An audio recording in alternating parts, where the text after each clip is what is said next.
देशामध्ये एक संकल्पना होती आणि ती संकल्पना चूक नव्हती, ती बरोबर होती. ती संकल्पना म्हणजे भारत हा गावांमध्ये राहतो, गावांचा विकास म्हणजे देशाचा विकास. पण जवळजवळ 7 दशकं आमच्या राज्यकर्त्यांना या गोष्टीचा विसर पडला की भारतात शहरं देखील आहेत, शहरातील लोक राहतात, अन्न वस्त्र निवारा शिक्षण आरोग्य रोजगाराकरता शहराकडे लोक येत असतात आणि म्हणून शहरांच्याही नियोजन केलं पाहिजे, शहरांचाही विकास केला पाहिजे. आणि म्हणून परिणाम काय झाला, लोक तर शहरामध्ये आले पण आलेल्या लोकांना राहायला जागा नाही, झोपडपट्ट्या तयार झाल्या. ज्या बिचाराला जिथे जागा मिळेल तिथे त्यांनी अतिक्रमण केलं, जमेल तसं लोक राहू लागले. शहरांमध्ये पिण्याच्या पाण्याच्या समस्या, घनकचऱ्याच्या समस्या, भुयारी गटारेच्या समस्या, अशी अवस्था झाली. नाल्यांमधनं गटारी वाहते आणि तेच पाणी आपल्या नदीमध्ये, आपल्या विहिरींमध्ये, आपल्या तलावांमध्ये जात आहे. सगळीकडे कचऱ्याचे ढीग पडले आहेत. अशा प्रकारची शहरांची अवस्था या देशामध्ये तयार झाली.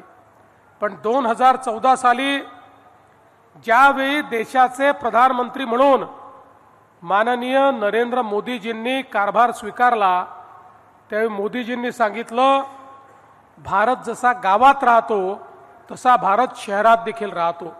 गावाचा तर विकास करावाच लागेल पण शहराचा विकास देखील करावा लागेल.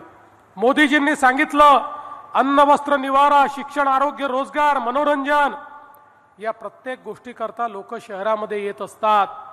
आपल्या देशाच्या जीडीपीचा 65% जीडीपी हा शहरामध्ये तयार होतो.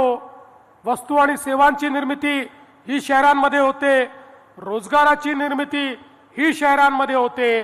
त्यामुळे शहरांचं नियोजन करणं हे गरजेचं आहे. शहरात राहणारा गरीब, शहरात राहणारा मध्यमवर्गीय याच्या जीवनामध्ये सकारात्मक परिणाम करणारे अनेक कार्यक्रम हाती घेणं हे क्रमप्राप्त आहे. आणि म्हणून या देशाच्या इतिहासामध्ये पहिल्यांदा मोदीजींनी शहरांकरता योजना सुरू केल्या. आणि मग आपल्याला माहिती आहे, स्मार्ट सिटीची योजना, अमृत शहरांची योजना, स्वच्छ भारत शहर योजना, प्रधानमंत्री आवास योजना, शहर योजना, अशा अनेक योजनांच्या माध्यमातून लाखो कोटी रुपये शहरांना द्यायला मोदीजींनी सुरुवात केली.